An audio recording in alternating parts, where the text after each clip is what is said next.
Hello, this is the Chart Profit video. Friday 8th of September, we're about 90 minutes into the trading day. This from the pre-open today, looking at the E-mini S&P September contract. In the long term, as long as the E-mini holds above the 24.3650 point of control, it's in a strong longer term price location. That's down here. You can see that the most recent value areas on this chart have all been printed above that level, so we're consolidating in a strong position. In the shorter term, we've seen a very minor 10-day controlling price emerge here at 24.63, and I said today that price relative to that level give us a clue, just intraday strength and weakness. So here's that level, and we're looking here at a current hourly chart, and we are printing very close to that point. There's been some improvement on the pulse chart. We've seen the price momentum, which has been heading higher, has now turned back to positive. We're still waiting for the breadth here to confirm and turn green. It looks a bit better than it did a week, 2 weeks ago. And we have seen aggressive buying on these two bars from the profile. Just have a look at the breadth indicators on the New York chart through Thursday.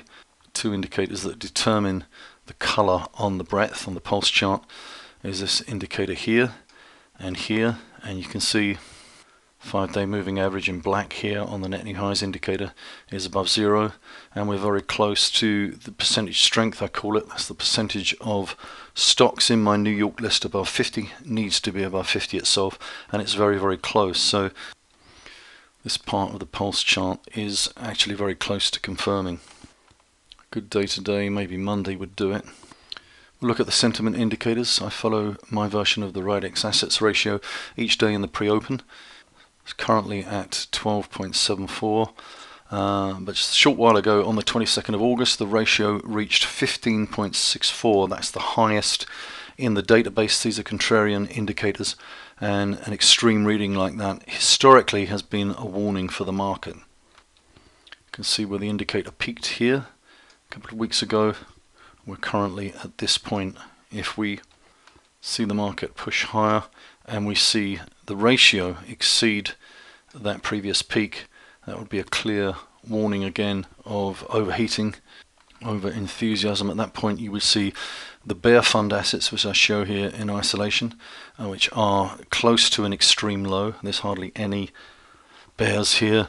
Looking at it like this, here's the extreme low in that data, so another drive higher in the market might send this indicator even lower.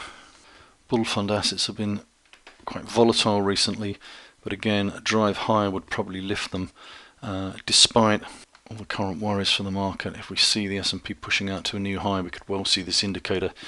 The bull fund assets in isolation at a new high for the year, and again that would trigger alarm bells. Here's the current data for the public poll from AAII. Bulls percent a little higher this week at 29.3. We had a 15-week low in the bulls percentage just 1 week ago. And 1 week ago we saw the bears percent, which is a little lower this week, but we saw the bears percent 1 week ago at 39.9%, and that was a 25-week high.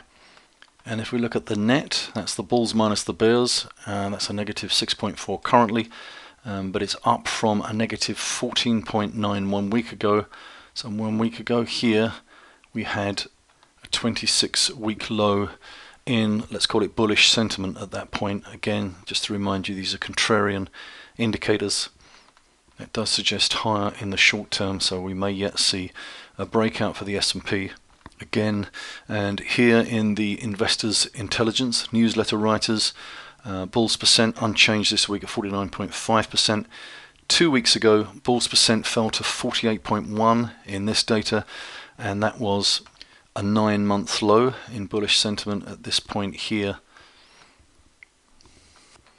And if we look at the data from Lipper US fund flows, they reported equity fund including ETF outflows this week, 1.1 billion outflow net to the 6th of September.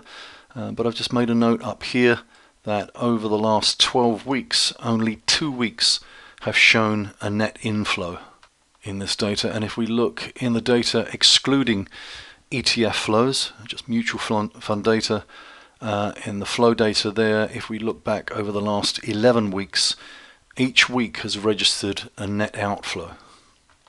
So from a contrarian perspective, these three indicators suggesting that bearish sentiment has been increasing across this period, and this is not necessarily smart money. Okay, let us quickly review the current charts, and we'll end with the Forex charts, which are most likely the charts of most importance at the moment. Okay, the spider holding above its 8-month at 244.30 in a strong price location.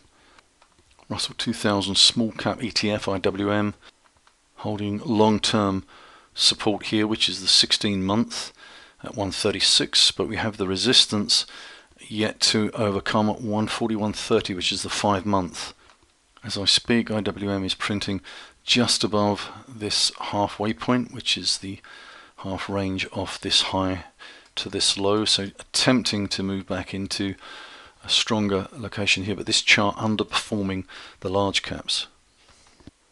Talking of large caps, this is the UK's FTSE 100 index printing below its 12-month resistance right now, in a weaker location at the end of this week.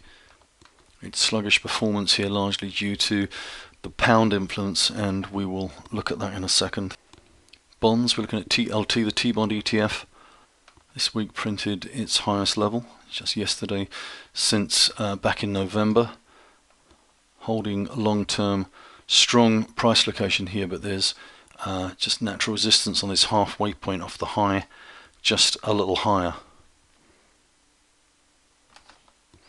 This is USO, the oil fund ETF. I've consistently and persistently said that this chart remains in a weak price location as long as it's printing below the major at 1014 here, which was developed in this little range here. So that's when the major point of control migrated down from 1144 down to this point, and that is going to be resistance on this chart, and as long as USO remains below that level, it's a weak price location.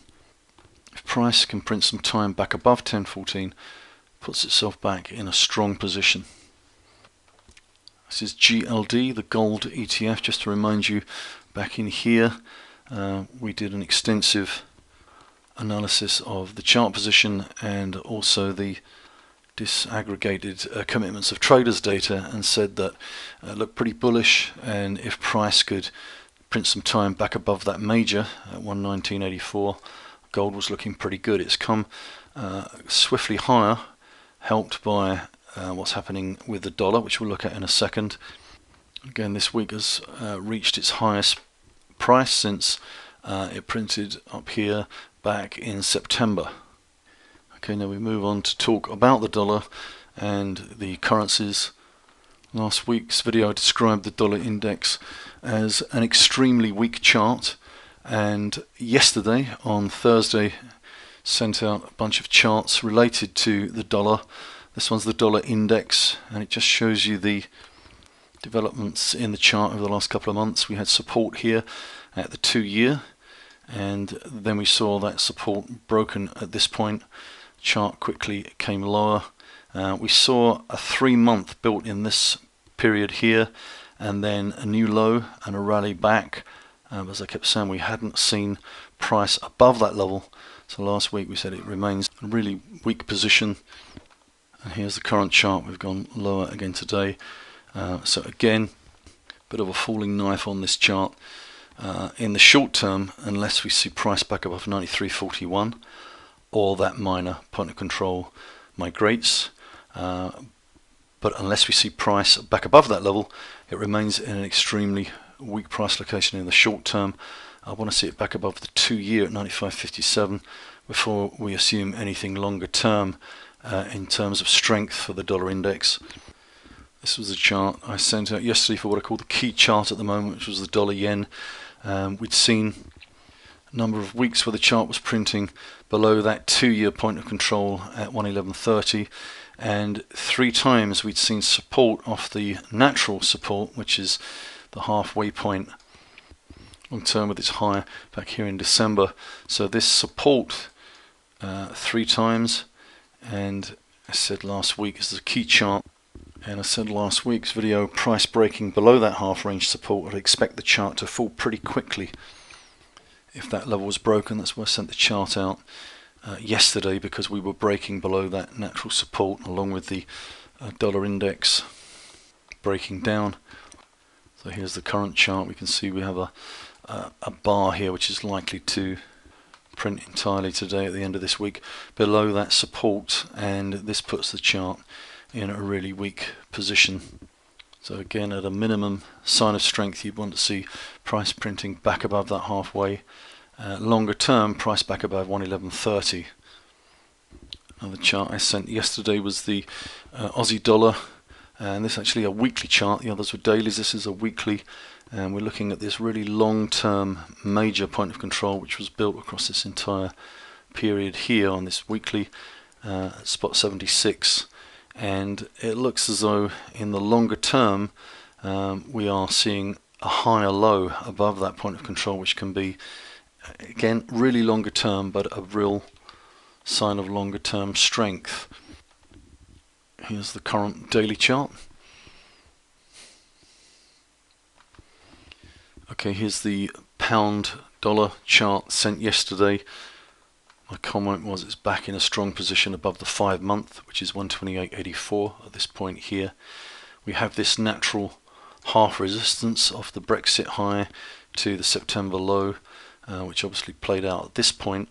If we see price back above that halfway, puts this chart in long-term stronger price location, that put the pound in a strong position relative to the dollar, and the pound dollar today actually very close to testing that level.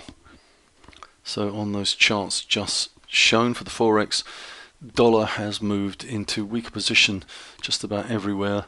The temptation always is, after a decline like this, to look at the chart and say, well, it's very oversold, surely it's going to rally back. It may rally back, but we have very clear levels here. For instance, on the dollar index, until we see price back above 93.41, it remains in a really weak price location and subject to further falls. So let's let the charts themselves show some sign of strength before we make any assumptions.